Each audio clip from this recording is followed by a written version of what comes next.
नमस्कार दर्शक बंधु मास्टर स्ट्रोक अध्याय आपण मु स्वागत करुच्ची सत्य। आज आम अध्याय विषय वस्तु रही न्यूज एंकर केमिति बनइबे आउ न्यूज इंडस्ट्री रे कौन स्कोप रही न्यूज एंकर ए विषय रे आम सहित डिस्कशन करने जोड़ी होती जर्नलिस्ट गुरु सौरभ कौशिक जी। सौरभ जी आपका स्वागत है। Thank you. हमें जानना चाहते हैं अगर कोई न्यूज़ एंकर बनना चाहता है तो उसके लिए प्रोसेस क्या है और इंडस्ट्री में कितना स्कोप है?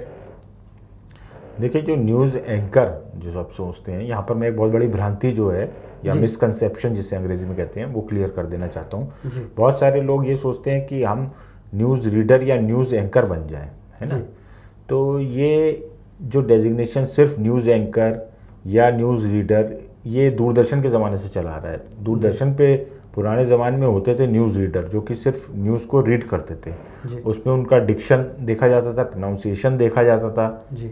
और उसके अलावा जो है उसमें कोई बहुत ज़्यादा कुछ उनको जर्नलिस्टिक ज्ञान होने की ज़रूरत नहीं थी जी। क्योंकि दूरदर्शन में कोई डिस्कशन तो होता नहीं था, कोई लाइव डिस्कशन कभी वैसा कोई फॉर्मेट था नहीं पुराने ज़माने के दूरदर्शन में। तो न्यूज़ रीडर वर्ड जो है वो दूरदर्शन से ही चला आ रहा है ना। लेकिन एक्चुअल में जो अभी हम इंडिया में बात कर रहे हैं तो हम प्राइवेट टेलीविज़न की बात कर रहे हैं जो कि मेन इंडिया में जिसको लोग सबसे ज़्यादा देखते हैं। दूरदर्शन भी है अपनी जगह, पर वो एक टोटली डिफरेंट चीज़ है। तो यहाँ पर जो हम बात करेंगे वो हम न्यूज़ एंकर की बात करेंगे जी, है ना। जो न्यूज़ रीडर और एंकर में डिफरेंस होता है। न्यूज़ रीडर वो होता है जैसा पुराने ज़माने में दूरदर्शन में देखते थे, है ना, शमी नारंग और उसके अलावा सरला महेश्वरी और बहुत सारे रहे थे जो पुराने अच्छे न्यूज़ रीडर थे। वो ऐसी बात नहीं है कि मतलब उनमें कोई कमी थी, बहुत अच्छे न्यूज़ रीडर थे और बहुत मेमोरेबल हैं वो। आज भी लोग उन्हें याद करते हैं। टीवी में भी शायद थे नलिनी जी। हाँ, तो वो उनको लोग याद करते हैं उन सबको। हम लोग जानते नहीं कि वो एंकर कैसे होते, क्योंकि उस समय एंकरिंग ऐसे सच होती नहीं थी, है ना। तो अभी के लिए अगर आप बात करें, अगर आपको न्यूज़ एंकर बनना है तो न्यूज़ एंकर बनने के लिए कोई आपको कोर्स करने की ज़रूरत नहीं है अलग से। आप जर्नलिज्म करते हैं और जर्नलिज्म करके आप किसी ना किसी private television, private news television में जॉब करने जाते हैं। जब आपको वहाँ पे जॉब मिल जाता है तो फिर उसके बाद जो है आपका अगला प्रोसेस शुरू होता है। जॉब में दो एडिटोरियल जॉब्स की मैं यहाँ पे बात कर रहा हूँ। अगर आप न्यूज़ एंकर बनना चाहते हैं तो आप टेक्निकल में तो जाएंगे नहीं, टेक्निकल में कैमरामैन, वीडियो एडिटर होते हैं। लेकिन अगर आप न्यूज़ एंकर बनना चाहते हैं तो आप एडिटोरियल में जाएंगे। अब एडिटोरियल के जो सब डिपार्टमेंट होते हैं उसमें प्रोडक्शन होता है, रिपोर्टिंग होता है, डेस्क होता है, प्रोग्रामिंग होता है। आप इसी में से किसी में काम करेंगे जी। अब जब आप टोटली न्यूज़ इन्वायरमेंट में रहेंगे दिन भर, आप 5-6 महीने भी वहाँ रहेंगे तो आप जो है न्यूज़ से बिल्कुल पैरेलल हो जाएंगे कि आपको समझ में आ जाएगा कि न्यूज़ कैसे बनती है, कैसे प्रेजेंट की जाती है ना।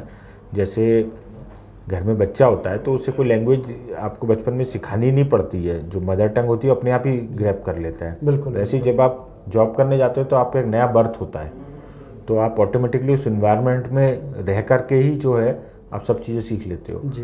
फिर उसके बाद जो है अब आप मान लीजिए रिपोर्टर हैं या प्रोड्यूसर हैं या डेस्क पर हैं या प्रोग्रामिंग में हैं। अब आप अगर एंकर बनना चाहते हैं तो ज़्यादातर चैनल्स में आपको अपना ऑडिशन देना होता है, आपको प्रैक्टिस करनी होती है, आपका डिक्शन, प्रोनाउंसिएशन सब क्लियर होना चाहिए। पहली चीज़ है कि आप प्रेजेंटेबल होने चाहिए, ठीक है, क्योंकि आज की डेट में बहुत ज़्यादा कॉम्पिटिटिव फील्ड है। आज वो समय नहीं है कि आपके प्रोनाउंसिएशन जैसे 20 साल पहले होता था कि आप उर्दू के वर्ड्स हिंदी में बोलते हैं, आप उर्दू के वर्ड्स बोल रहे हैं, है ना। आप मिसाइल को मिजाइल बोल रहे हैं, हज़ार को हजार बोल रहे हैं। ऐसे आज भी हैं बहुत सारे सीनियर एंकर, लेकिन ये सब उसी ज़माने के हैं। लेकिन अगर आज की डेट में आप अगर न्यूज़ एंकर बन रहे हो और आप हज़ार को हजार बोल रहे हो और मिसाइल को मिजाइल बोल रहे हो तो वो नहीं चल पाएगा, आपका सिलेक्शन नहीं हो पाएगा। तो जो मतलब यहाँ पे जो प्रोनाउंसिएशन है वो बिल्कुल क्लियर मतलब प्रोनाउंसिएशन होना चाहिए, सबसे पहली चीज़ है जी।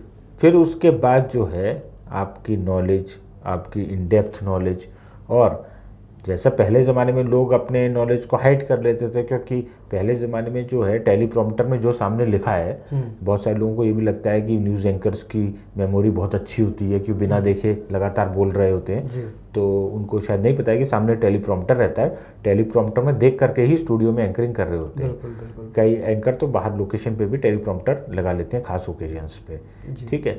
लेकिन आज से 10 साल पहले, 15 साल पहले, 20 साल पहले आप जो है स्टूडियो में एंकरिंग कर सकते थे, और आपका ये कोई ज़रूरी नहीं था कि मतलब आपको बहुत ज़्यादा नॉलेज हो, बहुत ज़्यादा ज्ञान हो, या अभी आज बिना न्यूज़पेपर पढ़े ही आप एंकरिंग कर लो, है ना। लेकिन आज के समय में थोड़ा सा डिफ़िकल्ट हो गया है, ठीक है। आज के समय में इसलिए डिफ़िकल्ट हो गया है क्योंकि एक तो सोशल मीडिया आ गया है, व्यूअर बहुत ज़्यादा जागरूक है, ठीक है। दूसरा लाइव का ज़माना है, लाइव टेलीविज़न का ज़माना है। आपने देखा होगा कि अभी भी जो TRPs आ रही हैं उसमें जो चैनल ज़्यादा लाइव कर रहे हैं उनको थोड़ा सा उनकी व्यूअरशिप ज़्यादा रहती है, ज़्यादा रहता है, ठीक है। हाँ। क्योंकि अब कौन है दीपिका पादुकोण, ये कौन है कंगना रनावत, ये देखने के लिए आपके पास इंटरनेट है, आप टीवी न्यूज़ चैनल पे जाके क्यों देखोगे। तो टीवी इंटरनेट आ जाने के बाद, सोशल मीडिया आ जाने के बाद लाइव जो है उसकी वैल्यू है, जो चीज़ लाइव है उसकी काफ़ी ज़्यादा वैल्यू है। और लाइव में तो आपका टेलीप्रॉम्प्टर का स्कोप होता नहीं है, लाइव में टेलीप्रॉम्प्टर का स्कोप होता नहीं है, आपको पता भी नहीं होता कि गेस्ट क्या बोलने वाला है, और आपको अपना नेक्स्ट क्वेश्चन तैयार करना होता है, और आपको कई बार ये भी नहीं पता होता शाम के 6:30 बजे मान लीजिए आपने जो प्रोग्राम तय किया था वो किसी और टॉपिक पे था, शाम को 4:30 बजे इतनी बड़ी ब्रेकिंग न्यूज़ हो गई कि वो पूरा टॉपिक ही चेंज हो गया। तो इसीलिए आपको एक साथ पैरेलली कई सारे टॉपिक फॉलो करने होते हैं। सोशल मीडिया से आपको इस मायने में आसानी हो जाती है कि आप ट्विटर में जा कर के चीज़ें इजीली देख सकते हो, आपको अपने बाकी जर्नलिस्ट दोस्तों से इतनी ज़्यादा या कलीग से इतनी ज़्यादा बात नहीं करनी पड़ती। जैसे पहले प्रॉब्लम होती थी कि आप जो अपने जर्नलिस्ट दोस्त से, आप जो क्राइम रिपोर्टर से बात करना चाह रहे हो पर वो तो स्टोरी पे लगा, वो आपसे बात नहीं कर पा रहा है, तो आप अपडेट नहीं हो पा रहे हो, है ना।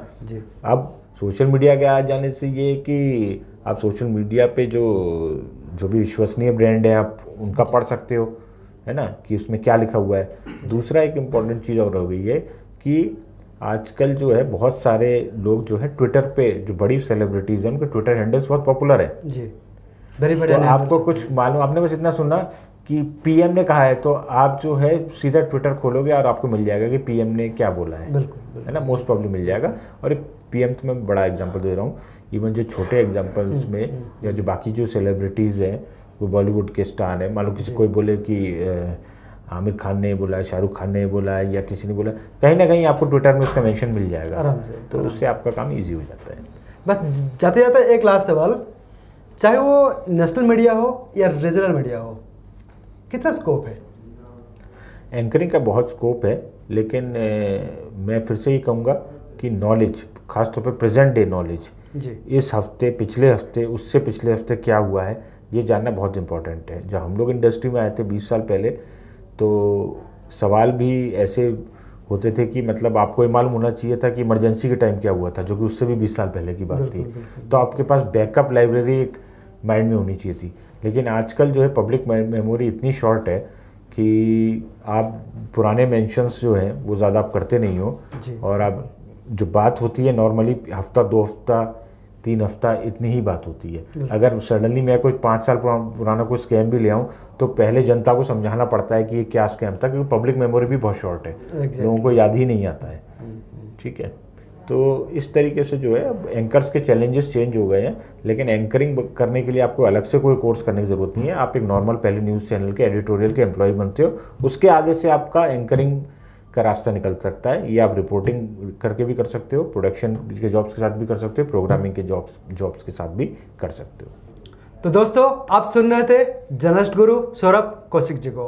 अगर आपका भी इस रिगार्डिंग कोई सवाल हो, आप कमेंट बॉक्स में लिखिए, हम उसको जवाब देने की कोशिश करेंगे। जुड़े रहिए हमारे साथ, इस वीडियो को लाइक कीजिए, शेयर कीजिए और सब्सक्राइब कीजिए हमारे यूट्यूब चैनल को। नमस्कार, जय हिंद, जय भारत।